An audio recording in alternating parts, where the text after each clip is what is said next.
This is called Khowarib Lodge near Sesfontein, a little oasis in the desert with a bar and a swimming pool to abuse. It was very warm when we got here, so we did exactly that, abused the bar and the swimming pool, and now we will head back to campsite to make some dinner. And it's Christmas Eve, and that's why we're here, so we could spoil ourselves a little bit for Christmas Eve with the swimming pool and the bar and some nice food.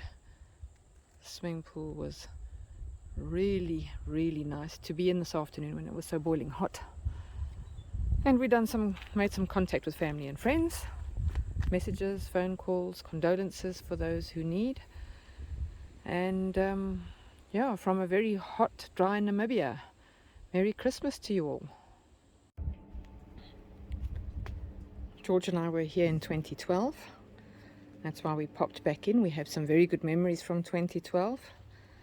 We had a breakdown in the Land Rover and became intimately acquainted with the owners for a couple of days and their hospitality. And they're not here at the moment, but it is very much as we remember it, just 10 years older. And here we are back in our campsite, and we're going to set up the tent. It's already 7:30 in the evening, still very light, and we overlook the river, which you can go for a walk along the river. It's very nice and green. I wouldn't swim in there, although there's a deeper patch down there. I would not go and swim down there. And the sun has just set.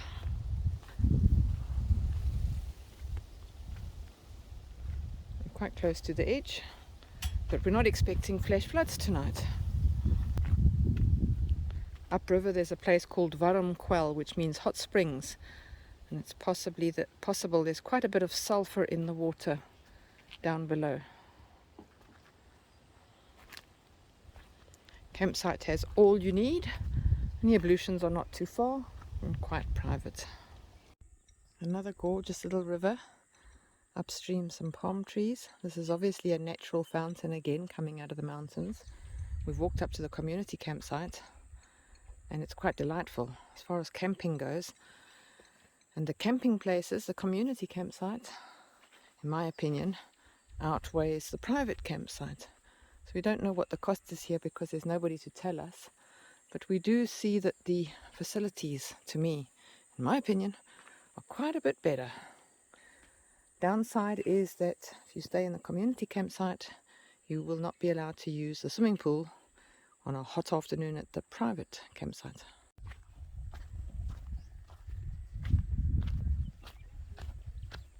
So you can't get down there because the dam stops you from going back to sea. There in the palm trees there is a leopard with 3 cubs that lives around here and has taken a few goats, so we've been recommended not to walk in the riverbed in case we disturb her. And disturbing a mommy leopard with 3 cubs is not on our agenda, because we would prefer mommy leopard and her 3 cubs to all survive. So we won't walk back down the riverbed, but we will show you what the riverbed looks like.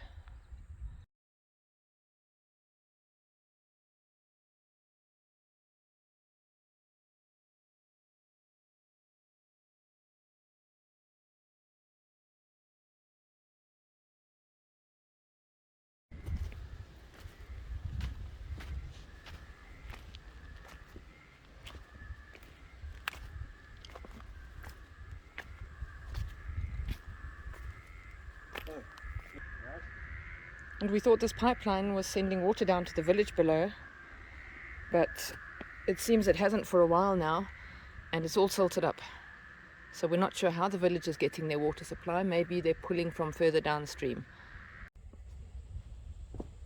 And around the corner we will go, and down the river we can go now to see if we can get back to our campsites from here.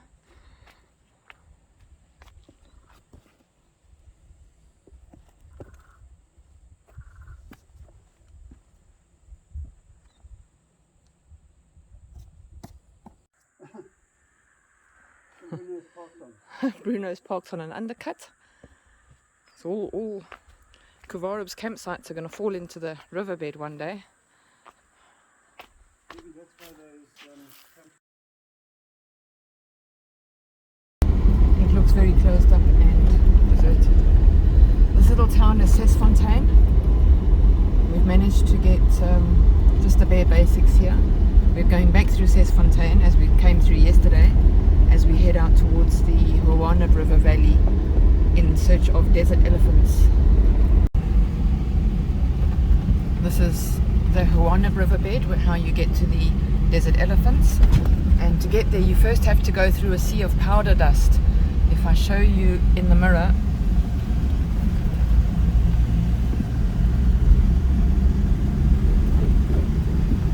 then you see the dust billowing up behind us. It looks flat in front of us, but it's not. It's about 10 centimeters deep in thick powder dust.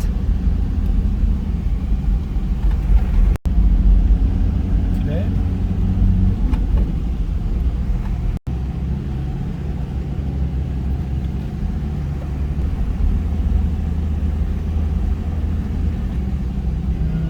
No.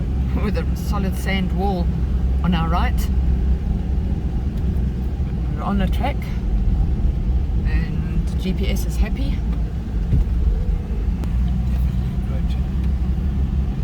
A sand dune on our right that's gradually building up and encroaching on the road, which we're going to see a little clearer very shortly. Looks like the road has actually worn down the riverbed. There used to be bee-eater nests in the sandbank on the left, but I don't see any this time.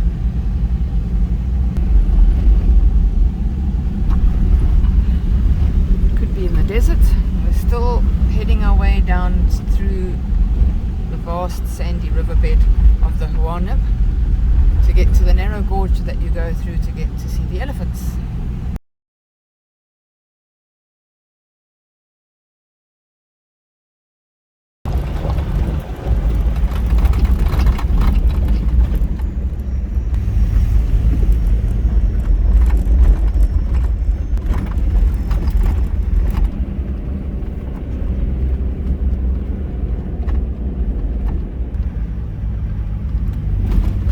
So far, no water, no elephants, but elephant dung.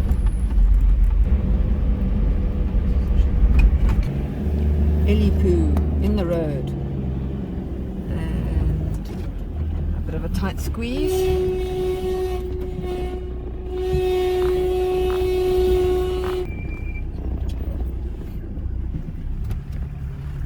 More elephant poo. Some more recent. Nice fresh green reeds, which must signal water somewhere around. And we're finally seeing some water and probably some mud.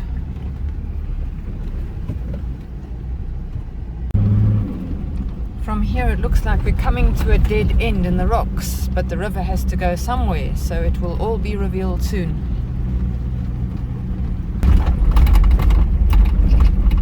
Plot thickens and the gap narrows.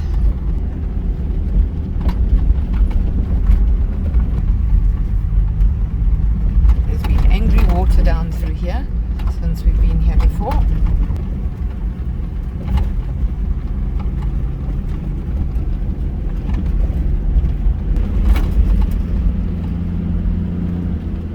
This is the answer. When this river comes down, it all goes to the left and it all goes through here. One narrow gap. There's another river coming from the right which joins it, and here we are. This is where it comes through.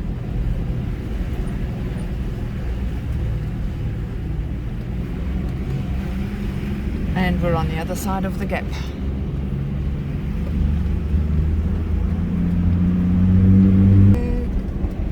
Lots of elephant poo, a lot fresher, lots of elephant poo down here.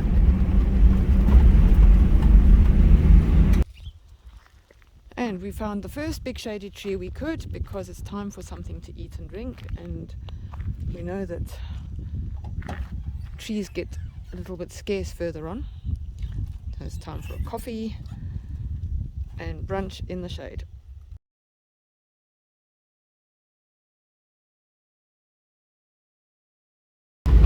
Someone has found an oasis up here and made a camp. We're just coming to check it out, see what's happening. It wasn't here before. And it looks pretty empty at the moment. I see 1, 2, 3 vehicles, might be staff.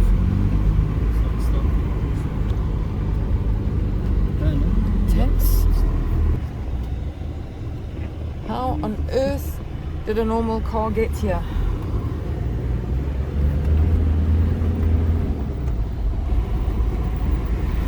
That's the basis of you've got your own vehicle, you can drive around, that's a diversified use.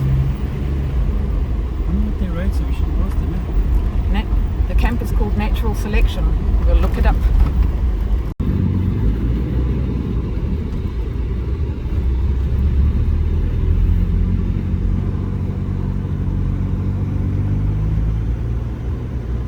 We're going to get the same colour and look pregnant. More springers. Lots of springbok here. So we're getting closer to the waterhole, I would say. Or this is good feeding areas. Hello, springbok.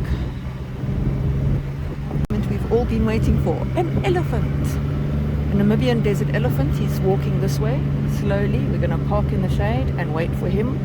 So we will not go into his space. We'll wait and see if he comes to us, and I think there might be 2.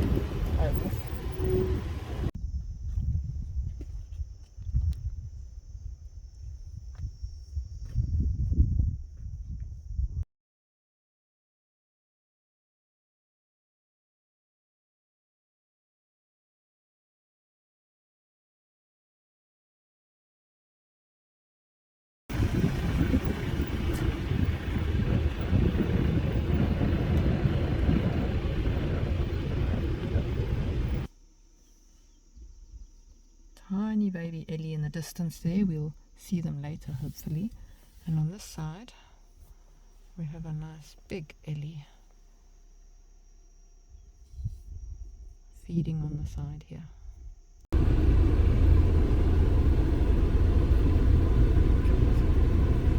He wants to tell us. Okay, stop.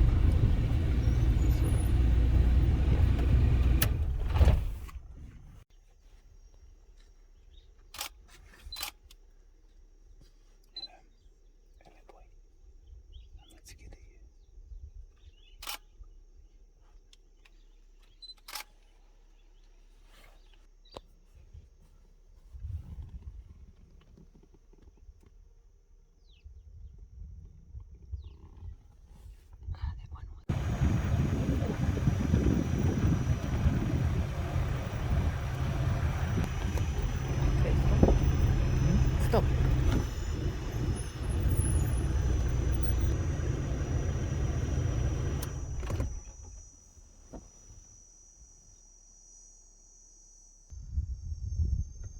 She's got to eat.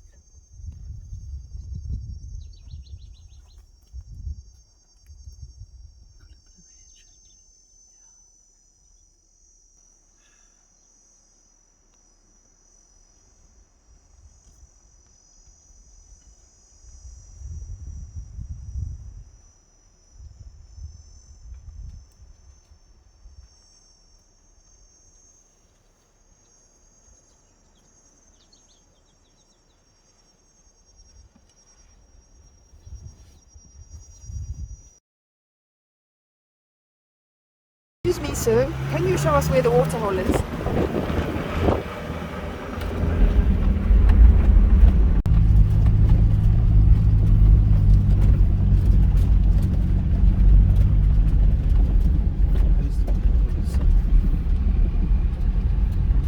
Hut which wasn't there before. No, it certainly wasn't. Hello, sir. Madam. Please don't run away, we're not going to hurt you. This is an elephant-proof revetment. They build these, and there were baboons in the inside the concrete bunkers when we got here, but they've moved away quickly. Here is the water tank, and oh, I do see a tap. Let's see.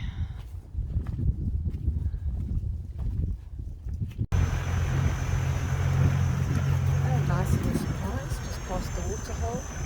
Whole family of giraffe.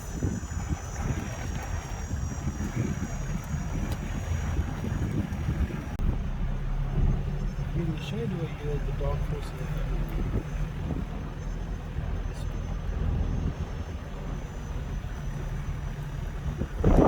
Are you the black sheep of the family?